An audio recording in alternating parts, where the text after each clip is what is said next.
Meanwhile, former President Trump reportedly met with the president of Poland on Wednesday as NATO members push for additional Ukraine aid. How might that impact the overall debate? I don't think it's going to affect this bill that much, but I was reading the readout that Trump's team put out to reporters last night. It seems like it was a good long meeting, went over 2 hours according to the readout, and but it is all something that Trump did say that Ukraine came up. So I think this is another area where both Trump and Johnson, the more briefings they've gotten, they're more like, okay, maybe we should do something, or at least Trump remaining silent on it. That said, there are many on the right who think, listen, we've got a huge debt problem, and we can't afford this. And but again, this is a moving target. I do expect this to pass the House in some form. There are some side issues like a TikTok ban that may or may not get signed into law, but that's also part of the package. And just a couple seconds left. This does nothing for our southern border, correct? There is going to be a separate border measure, but conservatives say that's just window dressing and political theater. So that likely will pass the House just on conservatives, but then that will likely be stripped out of the Senate. So that's why conservatives are like, Yeah. this is ridiculous. Okay. Good afternoon. This is Sarah from Hanish, American in Exile. Today is April 25th, 2024, and we have a couple of stories to talk about. The first one I want to talk about is the support that President Donald Trump gave as candidate, gave the Speaker of the House, Mike Johnson, to support the funding bill for Taiwan, Israel, and of course, Ukraine, with the biggest share of the money. This took the form, apparently, of a $10 billion loan, which we don't expect to ever really get back. And the other $51 billion or so apparently is injected straight into the U.S. military-industrial complex companies to produce weapons. And you could talk about it as producing weapons for Ukraine, but I have also heard it mostly described as an effort to replenish the weapons in our storehouses in the U.S. That were already sent to Ukraine, because the United States is essentially in a rather disarmed position, along with most of Western Europe, it would seem. So there's been some criticism floating around, and rightly so, of President Trump's approval and suggestion and alliance of Speaker Mike Johnson to do this. And my own personal reaction to it is that this was the wrong move. This was my thinking about it too, and I took notice of it as well. And I was also worried about how it would affect the president in his candidacy for re-election in 2024, this fall. Now, what I'm going to give you is just my own speculation. There may be some stories that go around. I'm going to try to predict what those stories will be, and then try to say what I kind of think might be happening here. One story would be that the one that is predominant now in some of the sources I see is, look, see, President Trump is a warmonger. He is sold out to the powers of the deep state that want war at whatever cost. You see, he's got no... he says he wants peace between Ukraine and Russia, but this is really what he wants, and yada, yada, yada. And so this story is quite likely to get some traction. It will not get traction, I don't think, with Republicans. I think it will get traction with Democrats. And they will try to use it on the middle 20%, the people that swing from back and forth. Now, I have to address this. A couple of my students here in Russia don't understand the American election system very well, and they also don't understand how come presidential victories are usually by very slight popular vote margins, usually no more than 3 or 4%. And so I had to explain it. And for the sake of my international audience, I should explain it again here too. Maybe even the Americans might get something out of it. The United States, generally speaking, operates in its elections on a battle between two primary opposing parties. It doesn't have to. You can have as many parties as you want in an election. This year, there actually happened to be three, for Democrat, Republican, and Independent, with RFK running as an independent. Usually it's two, and it's two not because of any requirement that it be two, but because part of the way that our culture goes is it goes right back to the whole issue of binaries. It's either this or that, either this or that. This seems to be how we have functioned for at least a couple of generations and maybe longer.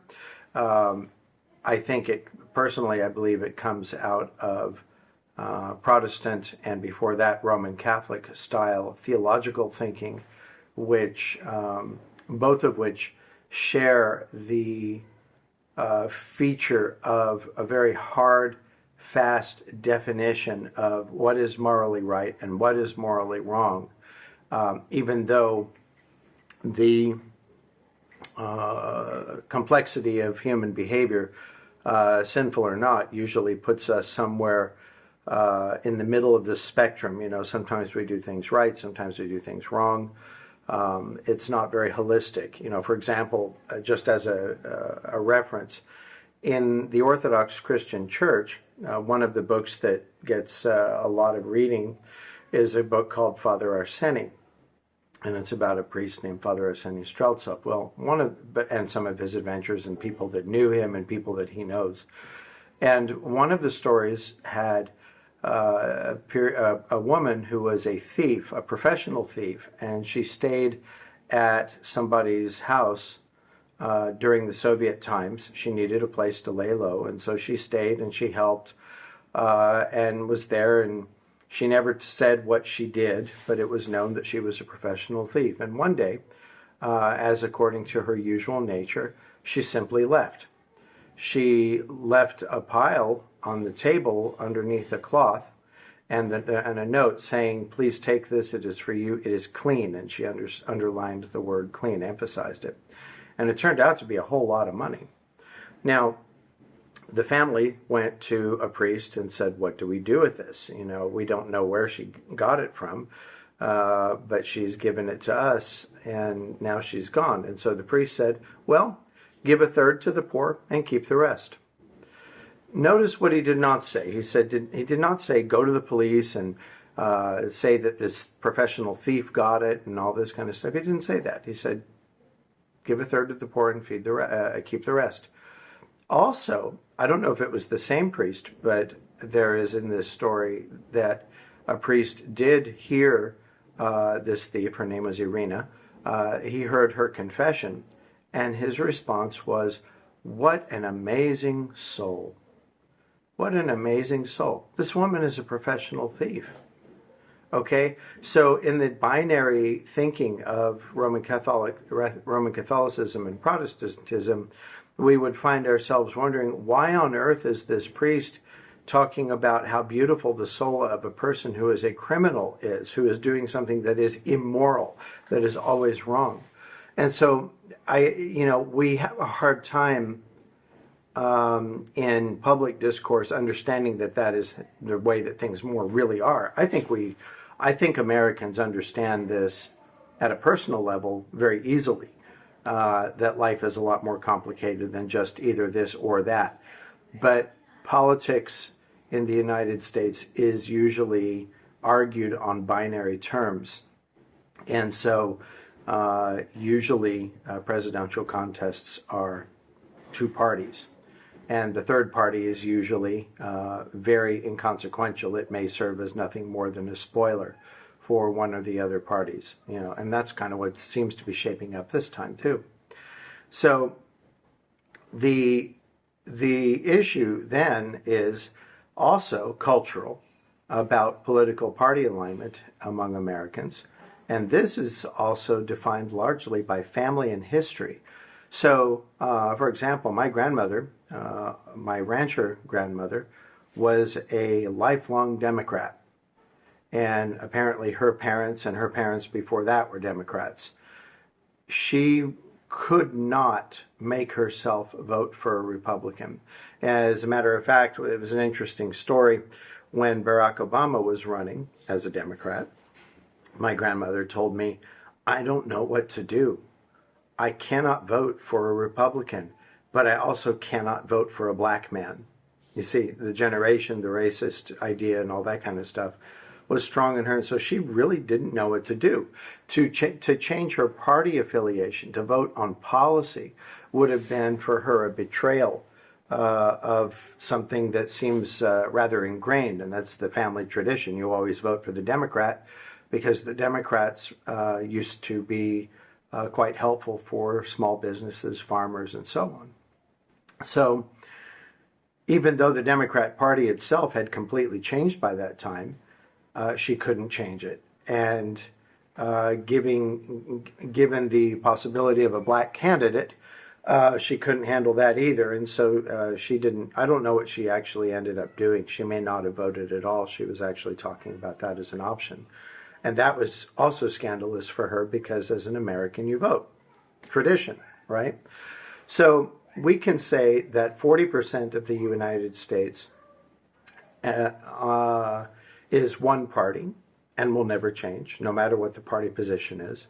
40% of the United States that remains, another block of 40% of the population will always be for the other party. For example, my other grandmother was a lifelong Republican, or generally a conservative back in the 80s, Reagan style kind of thing. And though she liked John Anderson in his candidacy as an independent. So generally 40% on one side never moves, 40% on the other side never moves, and the remaining 20% does move. This is the group of people that sometimes the politicians and pundits call swing voters, but it's really not even that simple. It's just simply is a group of people who are more likely to examine a candidate based on policy or at least marketing before deciding who to vote for. And so it is these people that many candidates try to sell their wares to. And for that reason, you don't see a big, these big blowouts like in Russia where it's like 85, 87% Putin or whatever, things like, you don't see it because the dynamic is different, okay? And so in the United States, the dynamic is that we're trying to get more of this 20% than the other side. And in that, there's not that much room for movement. And there are still a whole lot of stereotypes associated with each party that makes a person who tends Democrat very unlikely to vote for Republican, and a person who tends Republican very unlikely to vote for a Democrat. That's kind of like where I find myself. I try to think about policy, and I will be rather quick to identify what I think is right in any Democrat's policy whenever it occurs, or any liberal's policy whenever it occurs. So anyway, this sort of built-in reluctance on certainly on the immovable sides, as well as the reluctance of people to change their minds in that 20%, is one of the reasons why you usually see elections go with very small percentages of difference. We will call in the United States, we consider a 55% vote on one person's side, in popular count, nationally, to be an absolute landslide. That is huge. And I can't actually tell you the last time something like that happened. It might have happened during the Reagan years, for example. But it's, more than, I think 53% has been a landslide in the past, and even 52. they'll talk about it as a mandate when the difference is only 4%. Well, that's because this this movement it's hard to get the movement to take place because of our cultural mores and the way that we view party affiliation in a very, very moralistic sense and not in a policy-centered sense. And this has to be understood to understand why the elections work the way that they do in the United States. There's more to it, of course. There's the Electoral College itself, because we don't have a national election. We have 50 plus state elections, and I say plus because territories also vote, but I don't think they have electoral votes, but they do vote. But all of the elections take place on the same day. All of the elections pick the electors for that state, and then some weeks later, the electors actually vote and decide the president. This system only works for the presidency. It does not work for Congress. It doesn't work for governors or anything else. It only works for the president, and it is a balancing system to try to prevent states with high populations from always getting what they want. Because the proportional representation, while it is still high, it is not supposed to be as out of balance under the electoral system as it would be if it were a popular vote. Presently in the United States, if it were a popular vote, we would never have had a Republican president in the last maybe 20, 25 years. So to get back to our original issue of President Trump aligning it with and encouraging Speaker Johnson to support the Ukraine funding bill, which is particularly heinous to me, and the other bills about Israel and Taiwan, which range from being heinous to why, and so on. Again, personal bias speaks, but this situation is one that I felt very critical of President Trump for doing. Some of the speculation is going to be that President Trump did this because he is really a toy of the MIC, and that the people that got to Johnson got to Trump and so on, and that, whoever these people are that think that it's a great idea to fund weapons for Ukraine and to fight Russia, that President Trump is susceptible and believes all these things too. And that got me thinking, and it made me wonder if there might not be another reason.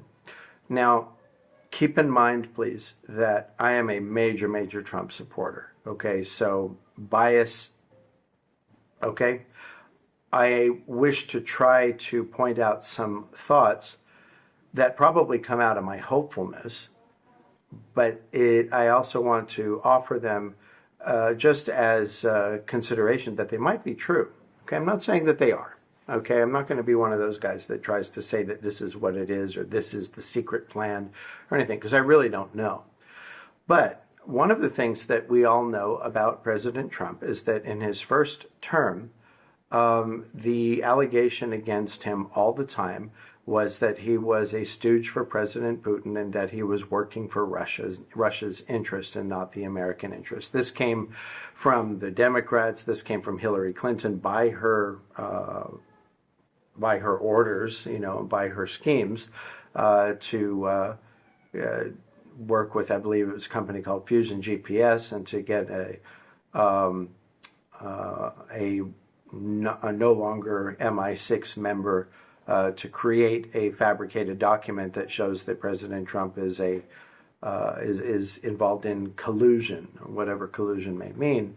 This is a nice catchphrase like "save our democracy." Well, collusion. Everybody colludes with people. Okay, I collude with people. Another word we might use is collaboration. We work with people. We work together with people about common interests.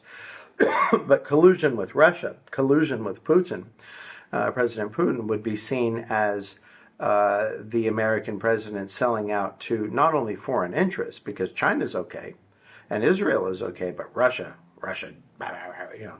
deep, dark criminal Soviet hellhole Russia, to corroborate with Russia in any way would be considered the crime of all crimes. And it's very easy to play the American nerves on this because we have at least a good 60 years, actually more like 80 years, of Cold War indoctrination that has been so successfully done that even for me, even though I live in Moscow, even though I live in Russia, even though I have close relationships with people who are close to people very high in the Russian government, even though, I have unusually good connections here, not as good as I would like, but very, very good for just a pipsqueak foreigner. I have connections like this, and still, as much as I support the Russian Federation in so many things, those kind of allegations still send a chill through me.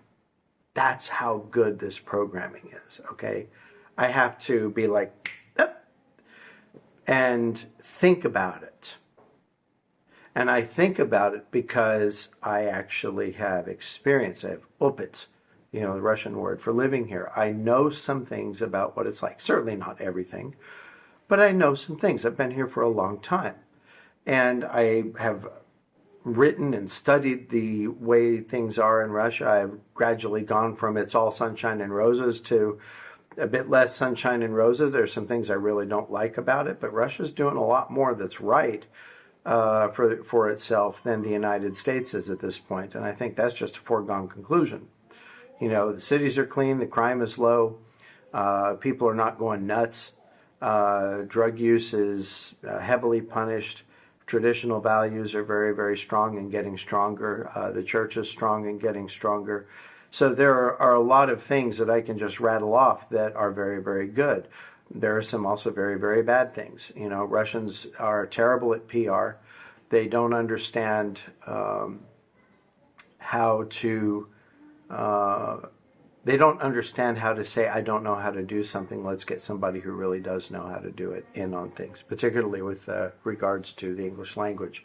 I have a joke that I share with my friends, and including Russians. I share it with them too. And the joke is this line: nobody knows English better than a Russian. Because in my translation work, I find that the agency's top editors are not Americans. They're not British people. They are Russians, and they make terrible mistakes in the language, yet they think they know it. And this is an insane setup, but they keep doing it. And I have a friend and colleague whose reports I sometimes help post, John Baroli, and he and I shared a joke about that the other day. Because he has also spent significant time here, and he's also identified the same pattern. It's, not everything's perfect, but it's going in the right direction. And what I hope for is for Russia to win in a very big way, in a very decisive way, in order to get the American foreign policy establishment, deep state, to break enough that Americans who are not involved in all of this crazy world police stuff and MIC and world dominator stuff, to take the United States back to something like it was in the 19th century under the Monroe Doctrine. You guys leave the Western Hemisphere alone. We will not interfere with European or Eastern Hemisphere affairs. This would be a huge step up, and there's no reason why we can't do that. The United States has gone way beyond its ability to serve itself by being world dominator. When you're on top of the hill, as Vladimir Zhirinovsky, I think, noted, he noted this about the Chinese, that the Chinese are content to be at number 2 because they understand that if they go to number 1, if they're on top of the heap of the world, everybody in the world is going to try to pull them down. But if they are number 2, that's still very, very high, and the amount of forces trying to pull them down is radically fewer. Okay, it's a number 1 thing that attracts the most attention. So if China is 2 or 3, if Russia is 2 or 3, if the United States is 2 or 3, and somebody else is number 1, it's actually pretty good. you can still be very prosperous that way. Look at some of the Western European nations that are certainly not at the top of the heap and have, up until this Ukraine war thing started, there was a tremendous amount of prosperity. Tremendous amount. They don't have to be on top, and the United States doesn't have to be either. There's nothing that says that America needs to be on top. This idea of American exceptionalism that comes across in a lot of conservative circles. This is one of those words like democracy. Democracy gets thrown around because it's a provocative word that makes people think that if I'm pro-democracy, I'm right. And if I'm anything else, then I'm anti-democracy and then I'm wrong. It's the binary again. It's the same thing. The idea of us being an exceptional nation comes from the fact that our Constitution and Declaration of Independence were both humble to the fact that God is the author of liberty and that government is not, and that the government should be severely limited so as to allow people to enjoy God-given liberty. But as anything that God gives, any gift that he gives also kind of holds us to account that we should be responding to that gift in godly manner.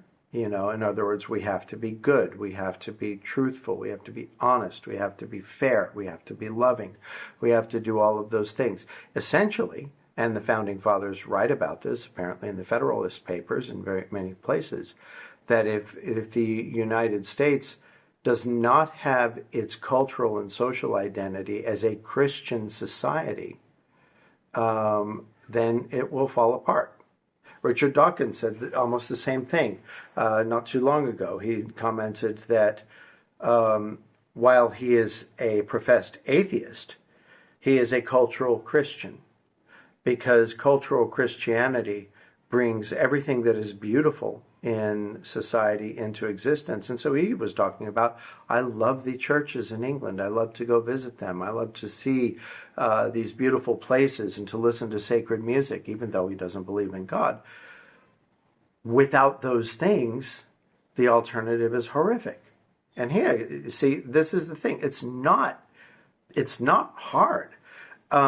And the idea of what makes America exceptional is based on that principle. It's not based on anything else. And what we usually hear in political discourse, including from Fox, is the word exceptionalism thrown around like, oh, we are exceptional because we are the United States. Well, why are we exceptional? Because we're the United States. Well, so what's the reason? What is the connection? Well, we're exceptional because we're the United States. This is nonsense. That's like saying I'm special because of the piece of land, the piece of dirt that I live on. Okay? And I'm not. I'm not. The piece of dirt is the dirt that God made. The fact that I live in a particular location on a piece of dirt that God made does not make me any better or any worse than anybody else. There is no exceptionality about myself or my country based on its location. It is based on its alliance and obedience to God. And that's how it is. And so the conversation that they talk about now is, of course, if you hold that as the standard, you can see that it is completely irrelevant because a nation that is under God, we say it, I don't even know if they say it in schools anymore, and they probably shouldn't, or would not be helped. I guess it would hurt if we stopped saying the Pledge of Allegiance in schools, but it isn't being reinforced by faith and action and submission to God. It's being flouted by drag queen story hour and things like this, So anyway, so here we are. Anyway, to go back to our friend President Trump, we had all of this stuff about Russian collusion, okay? And the whole issue of Russian collusion was trying to imply that President Trump was some sort of a Russian or Putin servant or collaborator. ostensibly to the destruction of the United States as it exists. Now, of course, that is all nonsense.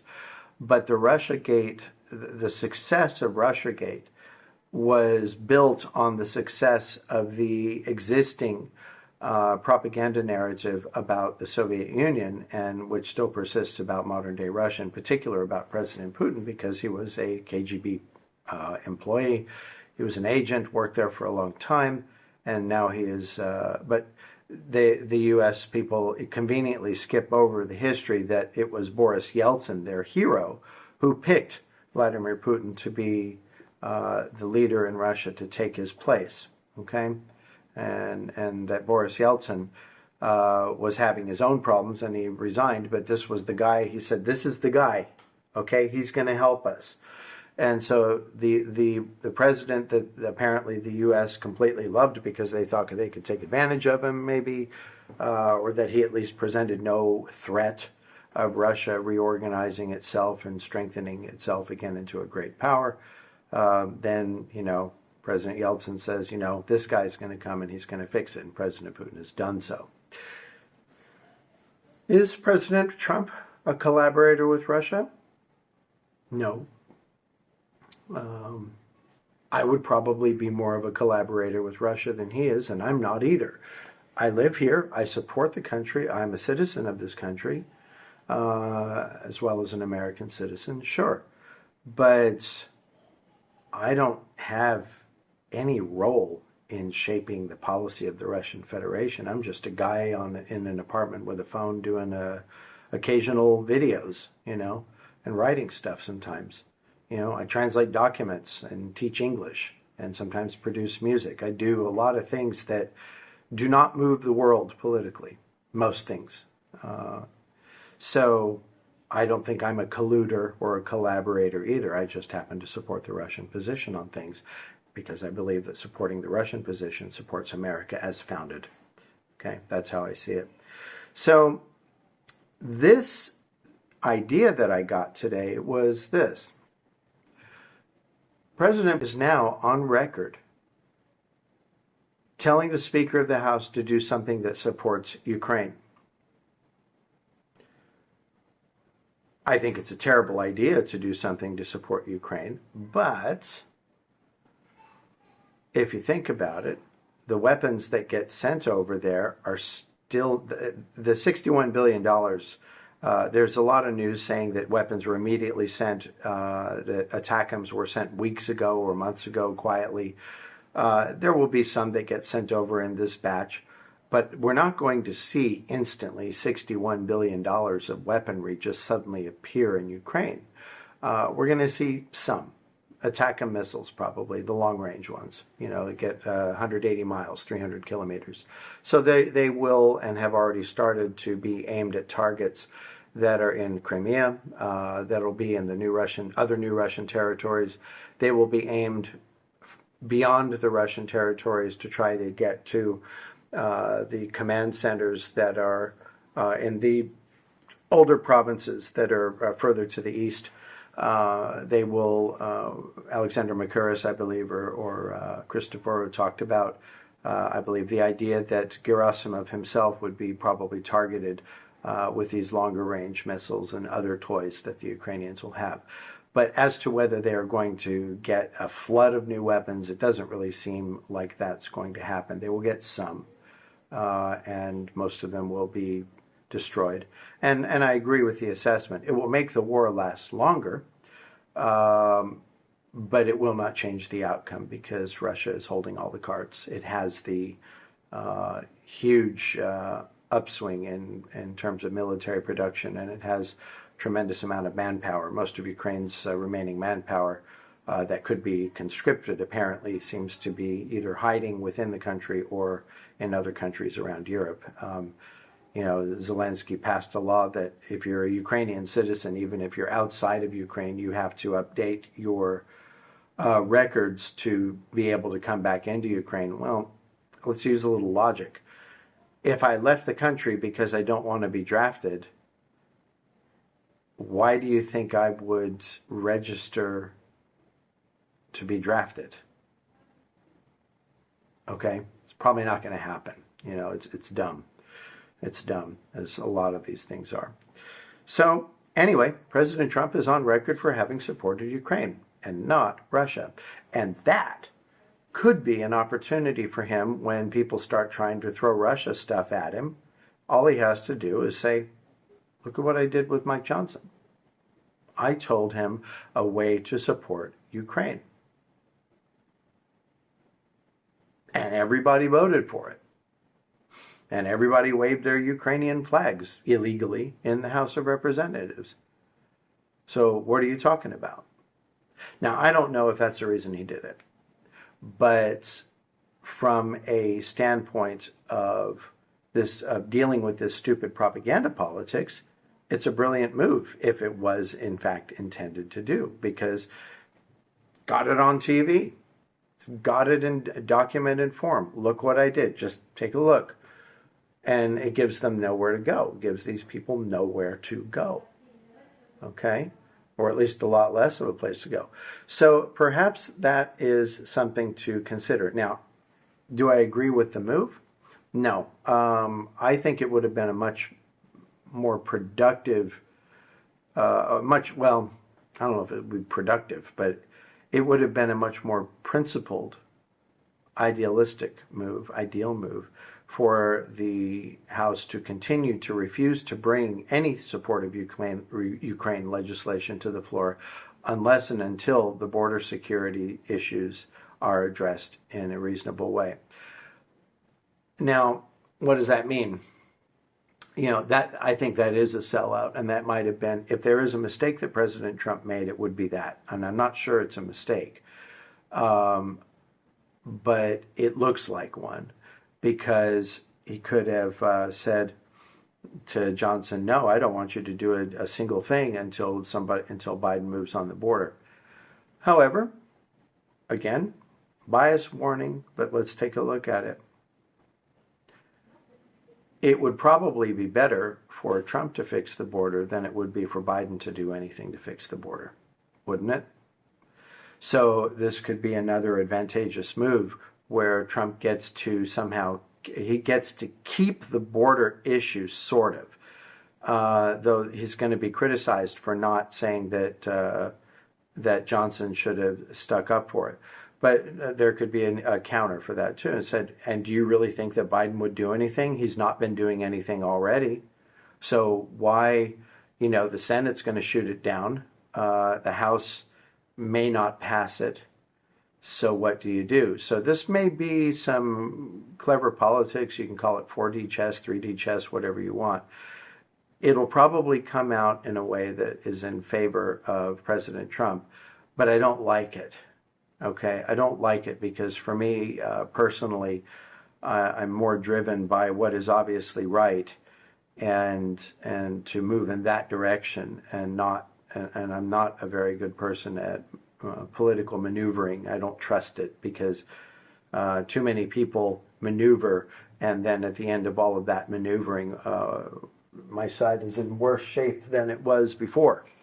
So that is my thought. Those are my thoughts about what happened. It is interesting, and we're going to have to wait and see what takes place. The upshot of the Ukraine part of the funding bill is that nothing much is really going to change. The war will last a little bit longer. We may get some escalation. We should get some escalation in Russian activity to deal with anything new that comes into the theater of battle.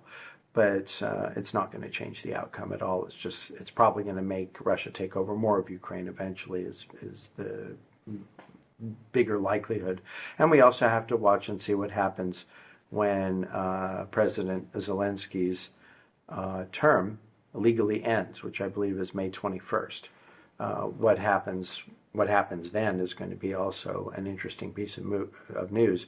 So let's close the idea of Ukraine with saying that we have a little less than a month before a significant watershed occurs, which is President Zelensky no longer being president. In that month, I think we could probably expect a lot of razzle-dazzle attempts from the Ukraine armies. to try to score significant media victories. This is rather hard on the Russian people because the likelihood is that the big Russian cities that are near the Ukrainian frontier will be attacked, Belgorod, Kursk, and all that. But I also would expect that there's going to be increased attacks against Moscow region, Kaluga, probably St. Petersburg, and some other cities, Saratov, Samara's oil fields, oil refineries that exist to the south of the city, and so on. Expect to see some kind of media events. I hope we don't see another one of these awful terrorist attacks, but that is possible as well. So prayers all around, please. You know, there are a lot of innocent people that are getting caught up in this mess, and it's really sad. So now I want to swing to the other topic, and that is the Israel-Palestine, the anti-Israel, pro-Palestinian demonstrations that are taking place in the United States particularly. I don't see them taking place elsewhere in the world. But this whole bit about the Columbia University students, other university students, they're having all these big things. We don't, you know, some reporters say that we don't even know if the people that are demonstrating are actually Columbia students. It's possible they're not. But most likely they are, you know, at least most of them. That's going to be my guess. Okay, we'll see how good my guess is in time. But what we have here is still a very unfortunate binary. It's the same problem. You're going to probably hear a lot of this from me over the next while, because as long as American policy and politics are defined by binary thinking, we have problems. And the problem with the narrative formation for conservative networks and CNN, liberal networks and so on, and Biden, and the people that support Palestine, everybody's doing a binary, at least in the United States. The binary on the Palestinian side has gotten to the extreme where you have demonstrators that are supposed to be pro-Palestine walking down the streets of New York saying, "We are Hamas." And while tensions rise in the Middle East, the pro-Hamas students at Columbia are back at it. Brick by brick, brick by brick, wall by wall by wall, Zionism will fall. Jesse, I find it so curious as those students, frankly, children in student clothing, saying that they are all Hamas, which does that mean they are all rapist butchers? They called a black female NYPD officer to her face KKK. Why is that solidarity seemingly acceptable as Ilhan Omar says, oh, those protests definitely aren't anti-Jewish, and her fellow Democrats say, well, that's just political reprisal? I don't know. I'd hate to be related to Omar. Doesn't seem like the best person to instill values to other people, but... Okay, this is really over the top. If they are Hamas, then they probably need to be arrested and put under custody immediately, because these people are terrorists and they may try to blow themselves up or blow other people up. I don't think most of them are Hamas. I think they're just saying it. And I think they're saying it because they're emotionally riled up and they're trying to make a point. We are Hamas because we support the plight of the people that are innocent in Palestine and in Gaza in particular, and they should not be being treated the way they are. And if that is what they're saying, then I'm going to have to say they have a point, because Israel does not have a good record in terms of how it treats the Palestinians. Father Josiah Trenum did a report on the Blaze TV with George Polis, and it's a report called 0 Hour. I think I'll put that in my clip references and stuff, so you can go and take a look at these things for yourself. Father Josiah Trenum is an Antiochian Orthodox priest in Riverside, California. Tucker Carlson has interviewed him. Other people have interviewed him. He does his own podcast called Patristic Nectar. He's a very good guy, very no nonsense, down to business, Orthodox Christian priest. And as an Antiochian priest, he shares what I know too, because I was baptized in the Antiochian church when I joined the Orthodox Christian faith. I was in a Palestinian church in the United States, Palestinians, Syrians, and so on. And look at Gaza. Gaza is even closer to home for Orthodox Christians in many ways because it's the Holy Land. We have a 2,000-year history and commitment to our presence in the Holy Land. And to see this, forgive me, I'm showing way too many of my cards about this, but to see this Zionist state irrationally, in my mind, allied with the United States of America, a Knesset that is full of the vast majority who think Jesus Christ was a false rabbi, properly executed for his blasphemy, and this is our chief ally? For what? For what? You know, my church is full of immigrants who were driven out of the Holy Land in 1948, and then later, 20 years later, by Jewish soldiers who came to their homes where they had lived for untold generations. They came at noon with guns, and they said, "We're coming back at 5. If you're here, we'll kill you." So they left. Many of them came to America, some came to California, and they were part of the founding of my parish. They asked me when I first became their pastor 26 years ago, they asked me to watch the relationship between Israel and Palestine with regards to vengeance. They said when there is a conflict and lives are lost, if it's been provoked by the Palestinians, watch and see how many Palestinians die for every Jewish person in Palestine, in the Holy Land who dies, in Israel who dies. They suggested to me that it was 1 to 100. For every one that the Palestinians kill, the Jews will kill 100 Palestinians. I thought, well, that's extreme. Are you kidding me? 1 to 100? You know, don't they believe in the just war? They signed on to international treaties. Proportionality, right? It's supposed to be one of the core beliefs in the just war approach to warfare. And I can't say it's 1 to 100, but it's at least more than 1 to 50. I'm watching what's happening in Gaza right now. Yes, those murderous, filthy terrorists attacked Israel, killed something like 1,500 Israelis. But what's the death rate now up to? 35,000? And still going strong? It's always the Israelis going into Palestinian homes on Palestinian land and kicking those people out of their own homes, and then the Israeli settlers take over the land. If you look at a map of Palestine and I'll put one up for y'all, and look at the distribution of Israeli settler populations in the Palestinian territories, you will see that the Palestinians have lost a lot of their land.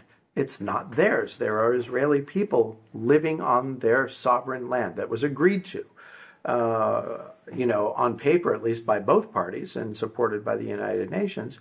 The Israelis are carrying out a slow invasion and a slow takeover of Palestinian territory. Oh, well, imagine that. It's kind of much like what's coming across our southern border now, isn't it? Except that in our southern border, we are allowing it. Our government is allowing foreigners to invade us to try to change the demographic to something that the Democrats think is going to work in their favor. Certainly in the immediate term and probably in the longer than immediate term. They have various ideals. They want to eliminate racism by doing race warfare, cultural warfare, quotas and all that kind of stuff, instead of letting people be free as citizens of the United States, on one nation under God, and let them work it out themselves. You're not going to get equality by just importing quotas. You're just going to get problems, which is what the United States is experiencing. But the same kind of slow incursion done with tremendous media control, because how many times have you gone on Fox or CNN or any American network that's a big network and heard anything about what I just said about the Israeli soldiers coming to these people's home and saying, you have 5 hours to get out of here, otherwise we're going to kill you? How could this be possible of the chosen people of God, the Holocaust survivors, the noble nation of Israel, our best friend in the Middle East, and they are doing this? It is true. And this is where the binary fails, because the people that are talking about Israel as being somehow oppressed by Gaza, that Israel is being punished out for no reason at all, this is how it's made to look, are simply not telling the truth. This problem has been in existence ever since the state of Israel was established in 1948. Before that, it was British Palestine, and there were Jews living there. There were Arabs and Muslims and Christians living there. And, I hate to, in the modern context, to say things were better under the British is probably like foul language, especially in my geopolitical world. But if you go back to before 1948, there was a lot of truth to it. The empire may not have always done it the right way, but they did level the playing field so that everybody was not trying to kill each other. And and then they, in my opinion, when they allowed some crazed Holocaust survivors who probably wanted to go to the United States, and they were told, no, the U.S. doesn't want you. Why don't you go back to your homeland, your ancestral homeland? Hey, what a great idea. Let's all do that, because nobody wanted the Jews. Nobody wanted the Jewish refugees. Apparently, for some reason, they were considered trouble, and I don't know why, and I'm not being facetious about that. I don't know why, simply because I don't know if the problems that we are seeing with people who are atheist Jewish people today, like Victoria Nuland and Richard Levine and these other folks doing weird things. I don't know if that stuff was in evidence in the 1940s. I don't know if there was any threat of that. I don't know if what we were dealing with back in the 1940s was racism against the Jews because they were not Christians. You see, or like as the Roman Catholic Church used to say, that these were the people that murdered Christ. Now it's not based on any of that. The Protestant Christians in the United States are trying to hold on to that idea, I'm sure, but it's not based on that. Nobody's talking about that. All they are talking about is Israel is our best political friend in the Middle East. It is the Middle East's only democracy. Again, touching those provocative words. It's really, really nonsense. So this binary is happening on both sides. It's happening on both sides. And so you've got very upset Palestinian people, and I feel for them. I understand them. But to go marching down the street saying we are Hamas, bad move. Bad move. I can understand them feeling pressed to say that because nobody's listening to them, just like they've not been listened to for decades upon decades. And this is absolutely wrong. Those of you guys who are listening to this, if any of you have political aspirations, leadership aspirations, you need to learn the world.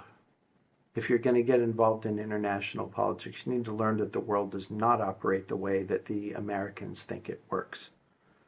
And probably the best way to go to really learn how that's true is to go and travel for an extended period of time. And, not very many of us get a chance to do that. So I understand that that's hard. I probably wouldn't have my set of views without having moved here.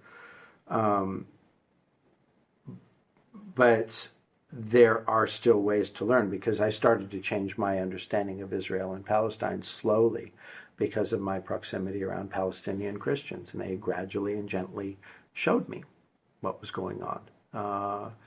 And for a while I was very anti-Israel in the sense because I sympathized with my wonderful family, my Palestinian family, and church family. but everybody's doing stuff wrong in this, and the whole issue is becoming more and more set into these two binary poles, and depending on who you ask, each pole is 100% right and the other one is 100% wrong. This is not so. This is just not true.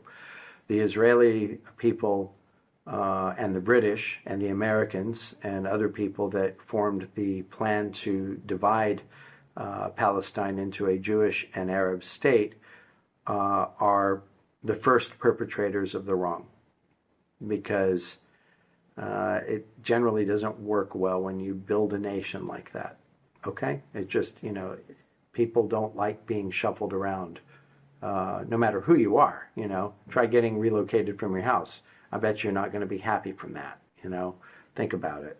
So, if I don't like it and you don't like it, can you imagine how so many other people would also not like it, right? It's just common sense. So this, the perpetrators would be the United States and Europe and the West for forming this division and for relocating a whole lot of people from one side of this land to the other. And the eastern side of this territory is not that great. The western side, closer to the Mediterranean, is a little bit more temperate, probably a little easier to grow food and stuff like that. As you go east, you start going into deserts, so it's kind of a bad trade-off, right? So there's plenty of blame to cast at the powers involved in the formation of Israel. There's plenty of blame to cast at the nature of the Holocaust survivors who apparently seem to learn from their former captors how to treat other people really, really badly too, and they've been exercising this against their Palestinian counterparts for decades and decades now, since at least, let's say since 1948. So there's a lot of blame there. There's a lot of blame to be cast at the Palestinians for being so angry that for some of them, the only solution to the problem is from the river to the sea. Okay? And the reason I say that they're wrong is because objective reality says Israel is not going anywhere. Okay? It's been placed into existence by the United Nations. I don't think that body is going to dissolve their decision anytime soon. It's extremely, extremely slow if it's going to happen, but I don't expect to see it in my lifetime or my children's lifetimes or my grandchildren or their children and so on. There's no, things like that just tend not to change once they're set in place. And the refusal to accept that, despite how much it hurts, everybody has two choices. You can fight the thing that's hurting you, even though it may not be doing it anymore. You can you can be angry at it and hate it and rail against it and try to destroy it generation after generation, but you're probably not going to get anywhere when it's something like this. Or you can accept it and work together. And I feel for the Palestinians because they really got shafted in this, but they also bring further, they poke the Israeli bear and bring more problems upon themselves. Now, I don't know that that means that the solution for the Palestinians is to roll over for Israel either, because like I said, they're both wrong. They're incorrigibly wrong, and their hatred toward each other is so incorrigible. The only analog I have for it is the story, Let That Be Your Last Battlefield from Star Trek. Hate is all they have left. And I don't know how you stop that other than that I have to stop it and risk being killed for it. But maybe if I stop it, somebody on the other side also stops it. And maybe their friend stops it and my friend stops it and maybe more people stop it. But it's got to be a personal choice. It's not something that can really, you might be able to control it by a great power seizing control of the region and putting everybody under the same law. Maybe Russia could do that if it really wanted to. United States can no longer do that. We've lost our moral imperative, if we ever had one. We have no authority in this region, and I don't think anybody else in the world does either. Maybe China could do it, simply because China's own culture and values are so radically different that it might create a bit of objectivity, between the Israelis and their Palestinian counterparts. Who knows? But the real change is going to start with humility, and with neither side exhibiting that in any way, it's just going to continue.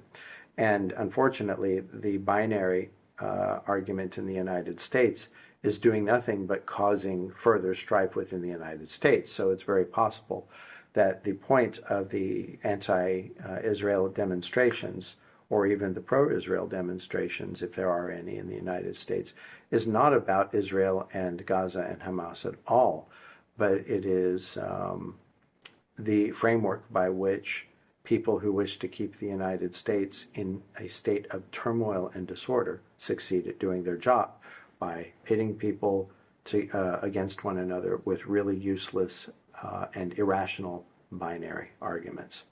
So let's see, put out some stuff. This is a long video because it got broken in pieces. If you're with me this far, congratulations.